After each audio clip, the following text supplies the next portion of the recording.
സംസാരിക്കുന്ന ഒരു ഫീലാണ്. കൃഷ്ണകുമാർ എന്നൊരു വ്യക്തി എന്ന് പറഞ്ഞു കഴിഞ്ഞാൽ ഏറ്റവും ആദ്യം മനസ്സിൽ ഓർമ്മ വരുന്നത് ആ ചിരിയാണ്. ശരിയല്ലേ? ആ ചിരിക്ക് കൊടുക്കണ്ടേ നമ്മളൊരു വലിയ കൈയടി. കാരണം നമുക്കറിയാം കൃഷ്ണകുമാർ ജീവിതത്തിൽ ഫേസ് ചെയ്ത ഒത്തിരി കാര്യങ്ങളുണ്ട്. ആ കാര്യങ്ങളൊക്കെ അതിജീവിച്ച് അതിന്റെ അപ്പുറം സാധാരണ നമ്മളൊക്കെ ചിന്തിക്കാത്തതിന്റെ അപ്പുറമാണ് ഓരോ കാര്യങ്ങളും ചെയ്തിരിക്കുന്നത്. അവാർഡുകൾ കൂട്ടി വെച്ചതിനെ കയ്യും കണക്കുമില്ല. പക്ഷെ ഇപ്പോ പുസ്തകത്തിനെ കുറിച്ചാണ് നമ്മൾ പറയാനായിട്ട് ഇവിടെ എത്തിയിരിക്കുന്നത്. പലപ്പോഴും ജീവിതത്തിലേക്ക് നമുക്ക് ജീവിതം ഒരു മടുപ്പായിട്ട് തോന്നും. അപ്പൊ യാത്ര പോവാം എന്നൊക്കെ നമുക്ക് തോന്നും, അല്ലെ? ആ യാത്ര പലപ്പോഴും മുടങ്ങുകയും ചെയ്യും. കാരണം ഓഫീസിന്റെ തിരക്ക് അല്ലെങ്കിൽ വേറെ എന്തെങ്കിലും കാര്യങ്ങളൊക്കെ പറഞ്ഞിട്ട് നമ്മൾ പോവില്ല. പക്ഷെ കൃഷ്ണകുമാർ അതൊക്കെ മാറ്റി വെച്ച് എന്ത് വന്നാലും ശരി യാത്രകൾ, ആ യാത്രയിലൂടെ കണ്ടതും കേട്ടതും അറിഞ്ഞതും ഒക്കെ നമ്മളൊപ്പം പങ്കുവെച്ചിട്ടുണ്ട് ഈ മനോഹരമായ പുസ്തകത്തിലൂടെ.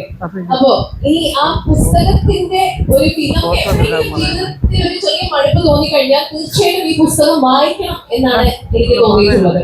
അപ്പൊ ആ ഒരു പുസ്തകത്തിനെ കുറിച്ചും ആൻഡ് ആ ഒരു എക്സ്പീരിയൻസ്, ആ എഴുതാനായിട്ട് തോന്നിയ നിമിഷങ്ങൾ, പിന്നെ എഴുതിയ ആ ഒരു ജേർണി, അതിനെ കുറിച്ചൊക്കെ ഒന്ന് നമ്മളൊപ്പം ഷെയർ ചെയ്യാമോ? ഞാനിപ്പോ ഒരു വർഷം ഒന്ന് പുറകോട്ട് പോവാ. 2024 ഒരു ശനിയാഴ്ച താഴെ മരുഭൂമി ഫെസ്റ്റിവൽ ഹാളില് എം സ്വരാജിന്റെ ഒരു സ്പീച്ച് നടക്കുന്നുണ്ട്. അദ്ദേഹത്തിന്റെ പ്രത്യേകതകൾ മരുഭൂമി യാത്രയുടെ എഡിറ്റർ സംഭരിച്ചർ സുരാജേട്ടനെ കാണാണ്. അപ്പൊ സുരാജേട്ടൻ എന്നോട് നമ്മുടെ യാത്രയെ കുറിച്ചിട്ട് യാത്രാ മാഗസിനിൽ വന്ന എൻ്റെ യാത്രാ വിവരണത്തെ കുറിച്ചിട്ട് ചോദിച്ചു. അപ്പൊ എന്നിട്ടൊരു പറഞ്ഞു, നിനക്കിത് പുസ്തകമാക്കിക്കൂടെ? ചോദ്യം ചോദിച്ചു എന്നോട്, നമുക്കിത് പുസ്തകമാക്കിക്കൂടെ? അപ്പൊ നമ്മൾ ചേട്ടാ, ഞാൻ 2 പബ്ലിഷേഴ്സിന് ഇന്ന് രാവിലെ ആ ബുക്കിന്റെ ഫസ്റ്റ് ഡ്രാഫ്റ്റ് അയച്ചു കൊടുത്തിട്ട് ആണ് ഇങ്ങോട്ട് വന്നത്. അപ്പൊ സുരാജേട്ടൻ വീണ്ടും ചോദിച്ചു, നീ മാധു മലയാളിയുടെ ബൗദ്ധിക നിലവാരത്തിലെ വേറൊരു തലത്തിലേക്ക് എത്തിച്ച പ്രസ്ഥാനമാണ്. ഗംഭീരമായ ചരിത്രമെന്ന ഒരു പ്രസ്ഥാനമാണ്. അപ്പൊ അവരേക്ക് എത്തി നോക്കുക എന്നത് തന്നെ എന്നെ സംബന്ധിച്ച് കുറച്ച് ധൈര്യക്കുറവുള്ള ഒരു കാര്യമായിട്ടാണ് ഞാൻ വിചാരിച്ചിരുന്നത്. അപ്പൊ ആ ധൈര്യക്കുറവിനെ കുറിച്ചിട്ട് സുരാജേട്ടനോട് സംസാരിച്ചു. സുരാജേട്ടൻ ഒന്ന് ചിരിച്ചിട്ട് എന്നോട് പറഞ്ഞു, അത് ഞാൻ പുറത്തോളാമെന്ന് പറഞ്ഞു. സുരാജേട്ടൻ അവിടെ നിന്ന് പോകുന്നു. അവിടെ നിന്ന് പോയി 3ാമത്തെ ദിവസം നൂറ്റാണ്ടുകളുടെ നടകൾ എന്ന് പറയുന്ന ഈ പുസ്തകത്തിന്റെ എഗ്രിമെന്റ് മാതൃഭൂമിയെ ഞാൻ സൈൻ ചെയ്തു. ഒരു വർഷത്തിൽ ഇപ്പുറം ഇപ്പൊ ഞാൻ ഇവിടെ ഇരിക്കുമ്പോൾ ഏകദേശം 1 മാസം കൊണ്ട് എൻ്റെ ബുക്ക് 3 എഡിഷനായി എന്ന് പറയുമ്പോൾ ആദ്യം എൻ്റെ മനസ്സിലേക്ക് വരുന്ന മുഖം സുരാജേട്ടൻ്റെതും പേരും സുരാജേട്ടൻ്റെ തന്നെയാണ്. അപ്പൊ തീർച്ചയായിട്ടും നമ്മൾ ഇൻസ്പിറേഷൻ കൊള്ളുന്നത് കൃഷ്ണകുമാർ പോലെ ഒരാളുടെ അടുത്ത് നിന്നാണ്. പക്ഷെ അവിടെ സപ്പോർട്ട് ആ ഒരു സമയത്ത് നൽകിയത് സുരാജേട്ടനാണ്. തീർച്ചയായിട്ടും അതെന്താ തിരഞ്ഞെടുത്തത്? അങ്ങനെ അല്ല, നമ്മള് അമ്പലങ്ങൾ എന്നതിൻ്റെ ഒരു തീർത്ഥാടനം സ്പിരിച്വൽ എന്നൊരു കോൺസെപ്റ്റിന് ചെയ്തൊരു യാത്രയൊന്നുമല്ല. 2018 പ്രൊഫസർ ശ്രീധരമേനോന്റെ ഇന്ത്യ ചരിത്രം പ്രാവശ്യം ഇതേ തയ്യാറെടുപ്പോട് കൂടി യാത്ര തുടങ്ങി പല കാരണങ്ങൾ കൊണ്ട് അത് നടക്കാതെ പോയി സംഭവിച്ചൊരു യാത്രയാണ്. അതുപോലെ 4ാമത്തെ പ്രാവശ്യം 2023 നമ്മൾ യാത്ര ചെയ്യുന്നത്. അതൊരിക്കലും ഒരു തീർത്ഥാടനമല്ല. ചോള പാണ്ഡ്യ ചരിത്രത്തെ അറിയുക, അവരുടെ വിശേഷിപ്പുകളെ കാണുക, അതിലേക്ക് ഒന്ന് എത്തി നോക്കുക എന്നൊക്കെ ഒരു ആഗ്രഹമായിരുന്നു. ശരിക്കും പറഞ്ഞാൽ നമ്മൾ പറയുകയും നമ്മൾ മുന്നിലേക്ക് പോകുമ്പോൾ ഇടയ്ക്കിടയ്ക്ക് ഒന്ന് തിരിഞ്ഞ് നോക്കണമെന്ന്. കാരണം ആ തിരിഞ്ഞ് നോക്കാണ് ഞാൻ എന്താണ്, നമ്മൾ എന്താണ് എന്ന് സ്വയം ബോധ്യപ്പെടുത്തുക. ആ ഒരു തിരിഞ്ഞ നോട്ടത്തിന് വേണ്ടി തന്നെയാണ് ഞാൻ ആ യാത്ര നടത്തിയത്. കാരണം എൻ്റെ പൂർവികന്മാരുടെ ശേഷിപ്പുകളെ, എൻ്റെ പൂർവികന്മാരുടെ അടയാളത്തെ, എൻ്റെ പാരമ്പര്യത്തെ അറിയുക എന്ന് പറയുന്ന ഒരു വലിയ ലക്ഷ്യം തന്നെയായിരുന്നു യാത്രയുടെ പ്രയോജനം. അത് ഒരു തീർത്ഥാടനം എന്ന ഒരു നിയമത്തിലേക്ക് കൊണ്ടുപോകാൻ ഞാൻ ആഗ്രഹിക്കുന്നില്ല. ഇല്ല, ഒരിക്കലും ഇല്ല. ഈ തിരിഞ്ഞു നോട്ടം എന്ന് നേരത്തെ പറഞ്ഞല്ലോ. അപ്പൊ ഈ തിരിഞ്ഞു നോട്ടത്തിൽ ഈ യാത്ര, അതുപോലെ തന്നെ കുറെ എക്സ്പീരിയൻസസ് ഉണ്ടായിട്ടുണ്ടാവും.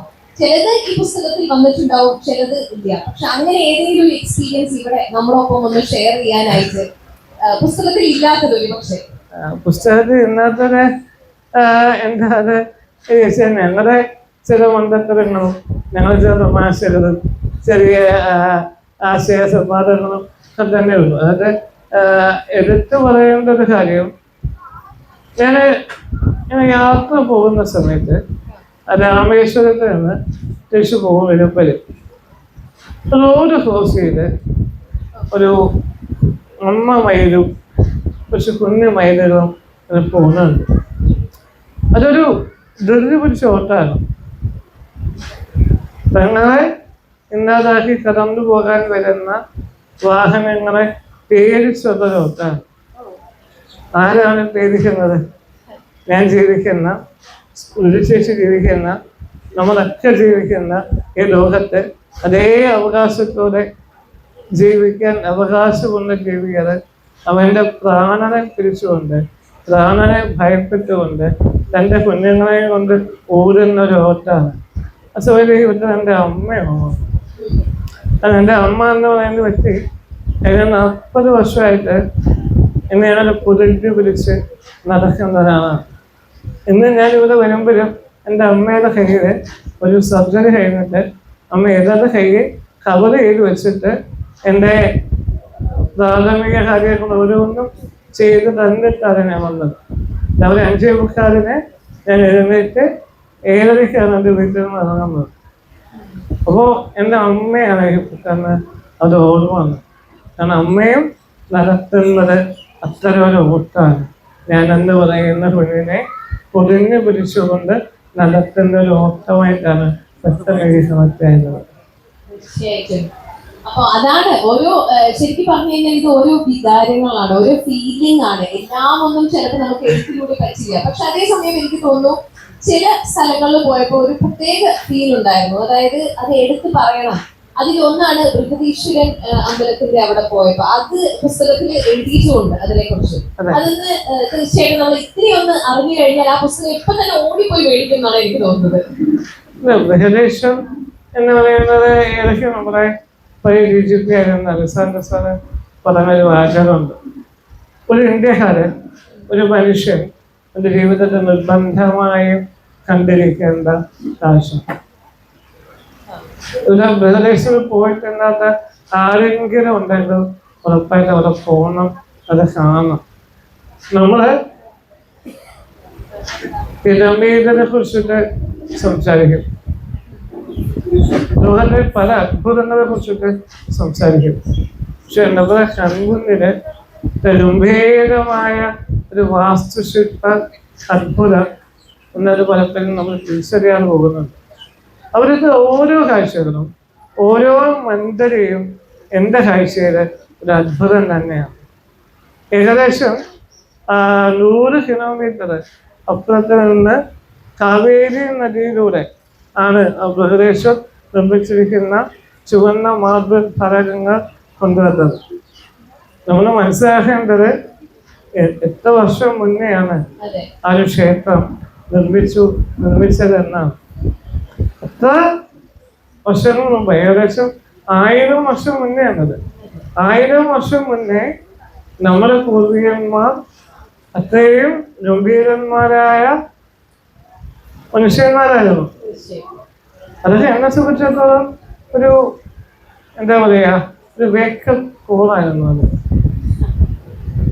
അതെ, അത്ഭുതം തന്നെയാണ്. കാരണം ഇന്ന് AI-യുടെ ഒരു കാലഘട്ടത്തിൽ നമ്മൾ ജീവിക്കുമ്പോൾ നമുക്ക് ഇതൊന്നും ചിന്തിക്കാൻ എല്ലാം വളരെ ഈസി ആയിട്ടാണ് നമ്മൾ കാണുന്നത്. പക്ഷെ അന്നത്തെ കാലത്ത് അവരത് ചെയ്തിട്ടുണ്ടെങ്കിൽ ആ സമയത്ത് അവിടെ പോയപ്പോ ഇതൊക്കെ കണ്ടപ്പോ നേരത്തെ പറഞ്ഞല്ലോ ഒരു വേക്കപ്പ് കോൾ ആയിരുന്നു. എന്തിനുള്ള വേക്കപ്പ് കോൾ ആയിരുന്നു? എന്താണ് ആ സമയത്ത് തിരിച്ചറിഞ്ഞത്?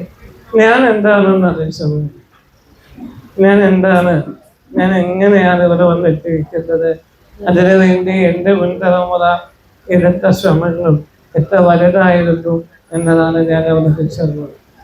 അവിടെ ബൃഹദേശ്വരന്റെ മുകളില് വിമാനം എന്ന് പറയുന്നൊരു മകുടമുണ്ട്. എൻ്റെ 8 ഹൃദയവും കൂടി ചേർത്ത് ഉണ്ടാക്കിയ ഒരു ആനയുടെ ഭാരമുള്ള ആ വിമാനം ഏതാണ്ട് 4 കിലോമീറ്ററോ എന്തോ നേരത്തെ റാമ്പ് വെച്ചിട്ടാണ് അവരത് മുകളിൽ കൊണ്ടുപോകുന്നത്. ഇന്ന് നമ്മൾ പല കെട്ടിടങ്ങളിലും വീഴ്ചകൾ കയറാൻ റാമ്പ് ഇല്ലാത്തൊരു കാലത്ത് അവരത് ചെയ്തു എന്ന് പറയുമ്പോൾ ഒരു ചോദ്യം, ആരാണ് ആധുനിക മനുഷ്യൻ എന്നാണ്. ആരാണ് ആധുനിക മനുഷ്യൻ? ഞാനാണോ, നിങ്ങളാണോ, അവരാണോ? തീർച്ചയായിട്ടും നമ്മൾ ചിന്തിക്കേണ്ട ഒരു കാര്യമാണ്. കാരണം ഇപ്പൊ ഈ ഒരു ചിന്ത സാധാരണമായി നമുക്കായിരിക്കും ഒരു പക്ഷെ കിട്ടില്ലായിരിക്കും. കാരണം റാമ്പ് എന്നൊരു സംഭവം അന്നത്തെ കാലത്ത് അത് അങ്ങനെ ഉപയോഗിച്ചു. ഇന്നത്തെ കാലത്ത് പല കെട്ടിടങ്ങളിൽ അങ്ങനെ ഒരു സംവിധാനം ഇല്ലാത്തതും ഒരു പോരായ്മ തന്നെയാണ് നമ്മുടെ. അതെ, അക്സസിബിലിറ്റി ഒരു വലിയ പ്രശ്നമാണ്, പ്രത്യേകിച്ച് വീഴ്ചയായവർക്ക്. അപ്പം അത് നമ്മൾ മറികടക്കേണ്ടത് അത് അത്യാവശ്യമാണ്. തീർച്ചയായിട്ടും എനിക്ക് തോന്നുന്നു ഈ വരുന്ന കാലത്ത് നമുക്ക് അത് പ്രതീക്ഷിക്കണം. എല്ലാ സ്ഥലത്തും അങ്ങനെ ഒരു വീൽ ചെയർ ഫ്രണ്ട്ലി ആയ കെട്ടിടങ്ങൾ ഇപ്പൊ തന്നെ അത്യാവശ്യം നമുക്കത് കാണാൻ പറ്റുന്നുണ്ട്. പക്ഷെ ഇനിയും ഉണ്ടാവും എന്ന് നമുക്ക് ഹോപ്പ് ചെയ്യാം. അതെ, എന്നാൽ നമ്മളിങ്ങനെ ഇവോൾവ് ചെയ്തുകൊണ്ടിരിക്കുന്ന ഒരു സമൂഹമാണ്. ആ ഒരു പരിണാമം പൂർത്തിയാകുന്ന നിമിഷം മുതൽ അത്തരം പ്രശ്നങ്ങൾക്ക് ഒരു പരിഹാരം ഉണ്ടായി തുടങ്ങും. തീർച്ചയായിട്ടും ഈ യാത്ര നമ്മൾ ഇത്രയും യാത്രകൾ ചെയ്തു, ഇത്രയും സ്ഥലങ്ങൾ സന്ദർശിച്ചു, ഇതൊരു പോയിന്റിൽ അവസാനിച്ചല്ലോ, അല്ലെങ്കിൽ നിർത്തിയല്ലോ. ഈ പുസ്തകം എഴുതാമെന്ന് തീരുമാനിച്ചു, അല്ലെങ്കിൽ അങ്ങനെ ഒരു മനസ്സിൽ ചിന്ത വന്നല്ലോ. ഈ യാത്രകൾ അവസാനിച്ചപ്പോഴത്തേക്കും മനസ്സിൽ എന്തായിരുന്നു തോന്നൽ? വിഷമമായിരുന്നോ, അല്ല ഇനിയും ഒരുപാട് സ്ഥലങ്ങളിലേക്ക് പോകണം എന്നായിരുന്നോ?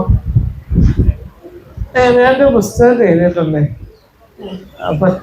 മധുരയിൽ നിന്ന് ഞാൻ തഞ്ചാവൂരിലേക്ക് പോയ സമയത്ത് എൻ്റെ മനസ്സിലേക്ക് വന്ന പത്മരാജന്റെ ഒരു ഡോര എന്ന് പറയുന്ന ഒരു ചെറുകഥയുടെ വാചകമാണ്. ചുംബിച്ച ചുണ്ടേറെ വിട, ഞാൻ മരിച്ചതായി നീയും, നീ മരിച്ചതായി ഞാനും കരുതുന്നു. ഞാനിനി ഇവിടെ നിന്ന് മലയുകയാണ്. ഒരിക്കലും ഞാൻ ഇവിടേക്ക് തിരികെ വരുന്ന ഓരോ യാത്രയിലെയും അവസാനം അവൻ്റെ സഞ്ചാരി അവസാനിക്കുകയാണ്. ആ സഞ്ചാരി വീണ്ടും പുനർജനിക്കുന്നത് അടുത്ത യാത്രയിലാണ്. എൻ്റെ ഈ യാത്ര കഴിഞ്ഞ സമയത്ത് അല്ലാത്തൊരു ശൂന്യതയാണ് എനിക്കുണ്ടായത്. ഞാൻ കുറേ നാളുകളായി ആഗ്രഹിച്ചിരുന്ന കാഴ്ചകളിലേക്ക് എത്തി. നമ്മുടെ ഈ എവറസ്റ്റൊക്കെ കയറിയ മനുഷ്യന്മാരെ പൊതുമുറിയുടെ മുകളിൽ ചെല്ലുന്ന സമയത്ത് ഉണ്ടാകുന്ന ഒരു അവസ്ഥയുണ്ട്. എന്തായാലും പറയുന്നത് എന്താ ഒരു വാക്ക് എനിക്ക് ഓർമ്മയില്ല, ഡെസ്റ്റിനേഷൻ എന്തോ ഒരു വാക്ക് എനിക്ക് ഓർക്കാൻ പറ്റുന്നില്ല. എന്നാൽ നമ്മുടെ ശൂന്യമാണ്. ആ ശൂന്യതയായിരുന്നു ഞാൻ അനുഭവിച്ചത്. പക്ഷെ അടുത്ത യാത്ര എങ്ങനെ എന്നെ മുമ്പോട്ട് കൊണ്ടുപോകുന്നുണ്ട്. തീർച്ചയായിട്ടും ഒരു പ്രാവശ്യം നമ്മൾ യാത്ര തുടങ്ങി കഴിഞ്ഞാൽ പിന്നെ അത് നിർത്താൻ ഭയങ്കര പ്രയാസമായിരിക്കും അല്ലേ? അതെ.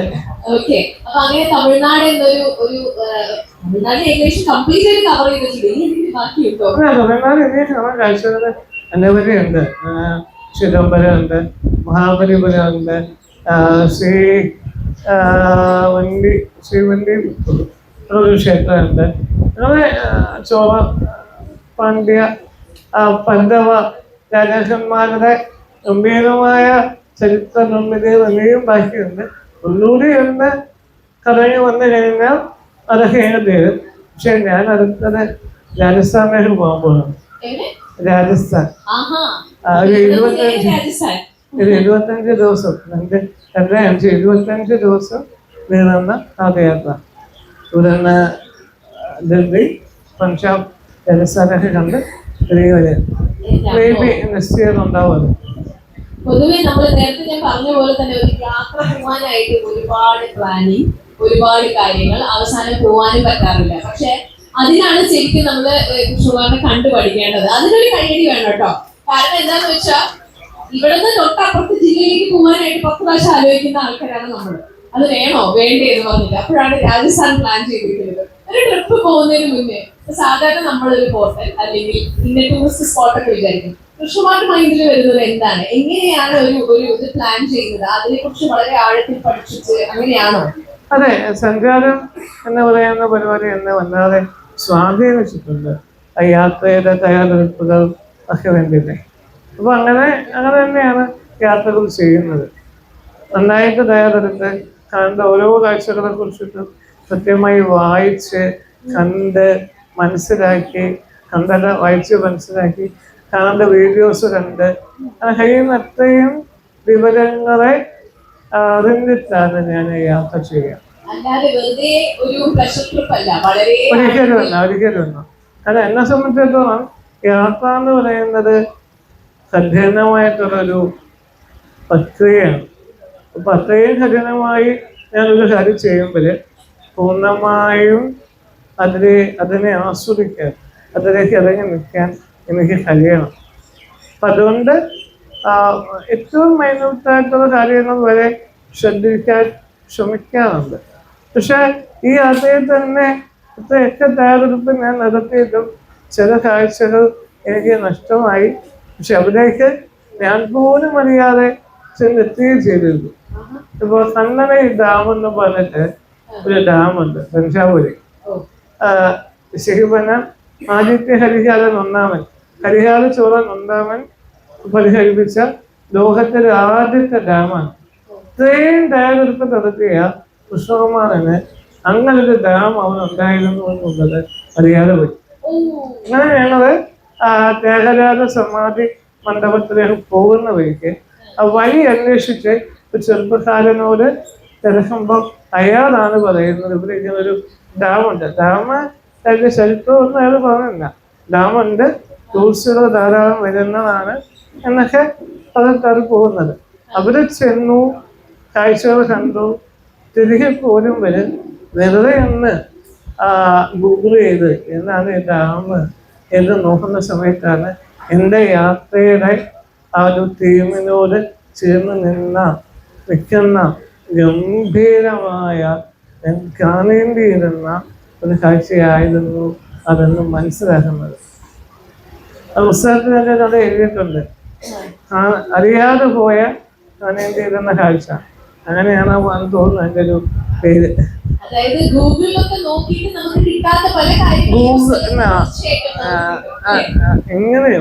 എങ്ങനെ ഗൂഗിളിൽ നോക്കിയാൽ അത് കിട്ടേണ്ടതായിരുന്നു. പക്ഷെ എൻ്റെ കണ്ടിൽ പെടാതെ പോയ ഒരു കാഴ്ചയായിരുന്നു. പക്ഷെ ഗൂഗിൾ മനുഷ്യനല്ലല്ലോ. കൃഷ്ണകുമാറിന്റെ കാഴ്ചപ്പാടിലൂടെ അതിലൊരിക്കലും മനസ്സിലാവില്ല. കാരണം അതൊരു നേരത്തെ പറഞ്ഞ പോലെ ഒരു വികാരമാണ്, ഒരു ഫീലിംഗ് ആണ്, ഒരു സന്തോഷമാണ്. അപ്പൊ ഇപ്പൊ നമ്മൾ യാത്രയെ കുറിച്ച് പറയുമ്പോൾ എനിക്ക് എപ്പോഴും തോന്നിയിട്ടുള്ള ഒരു ചോദ്യമുണ്ട്. ഈ ജീവിതത്തിന്റെ യാത്ര നമ്മൾ പലപ്പോഴും ജീവിതത്തിൽ എനിക്ക് മാത്രം എന്തിനാ ഇങ്ങനെ സംഭവിച്ചത്, അങ്ങനെയൊക്കെ ചോദ്യം ചോദിക്കുന്ന ആൾക്കാരാണ് ഞങ്ങളൊക്കെ. കൃഷ്ണകുമാർ എന്നൊരു വ്യക്തിത്വം എന്ന് തന്നെ ഞാൻ പറയാം.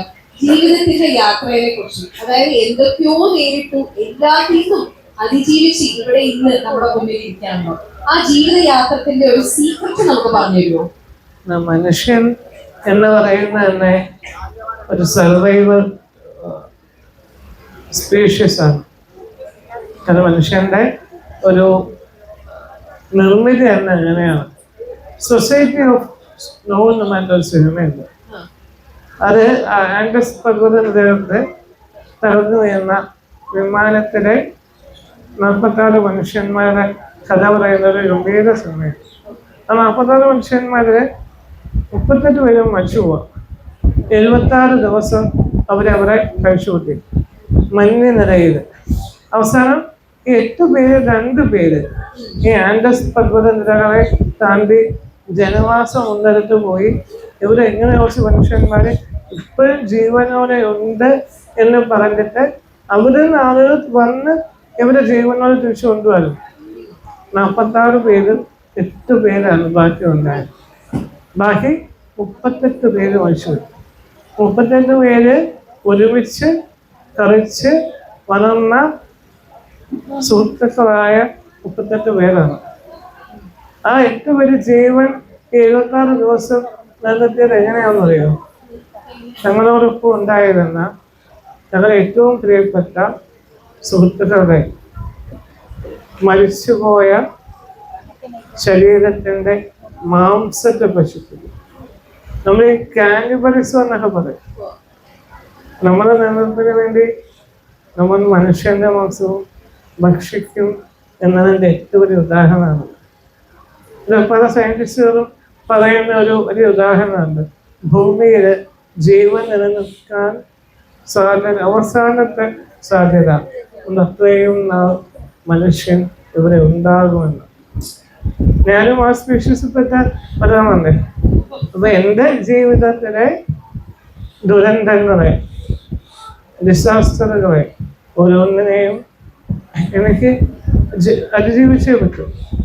കാരണം എനിക്ക് ജീവിക്കണം, ജീവിതത്തെ മുന്നോട്ട് കൊണ്ടുപോകണം. അത് വെറുതെ അല്ല, ആസ്വദിച്ചുകൊണ്ട് തന്നെയാണ്. ഞാൻ മാത്രം ചോദ്യങ്ങൾ ചോദിച്ചുകൊണ്ടിരുന്നാൽ എനിക്ക് തോന്നുന്നില്ല ഇവർക്ക് സമ്മതിക്കുന്നത്. തീർച്ചയായും ഈ ഓഡിയൻസിലേക്ക് ക്വസ്റ്റ്യൻസ് ഒക്കെ ചോദിക്കാനായിട്ടുണ്ടാവും.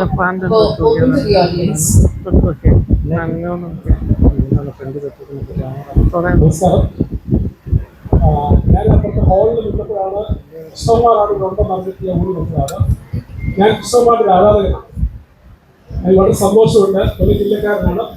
കൃഷ്ണകുമാറിന്റെ സ്ഥലത്ത് ചവറ സ്കൂളിലെ പ്രിൻസിപ്പളായിരുന്നു. ഞാൻ ടെലി കോളേജ് പ്രിൻസിപ്പളാണ്. എൻ്റെ കുട്ടികളെ ഞാൻ മോട്ടിവേറ്റ് ചെയ്ത് കൃഷ്ണകുമാറിനെ പറയില്ല.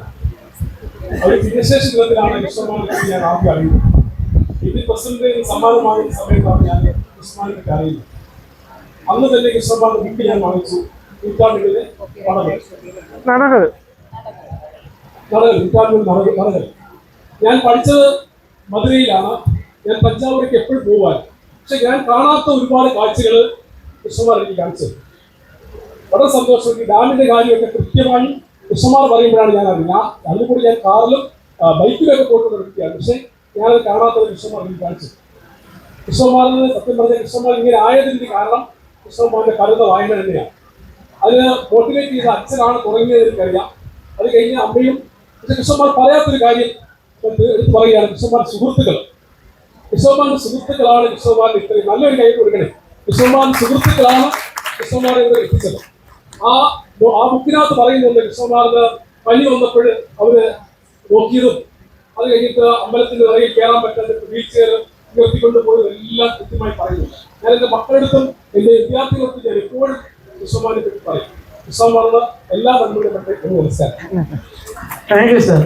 നമുക്ക് നമ്മുടെ ഓർഗനൈസേഷന് ഫുഡ് എന്ന് പറഞ്ഞൊരു വോളണ്ടിയർ വിങ് ഉണ്ട്.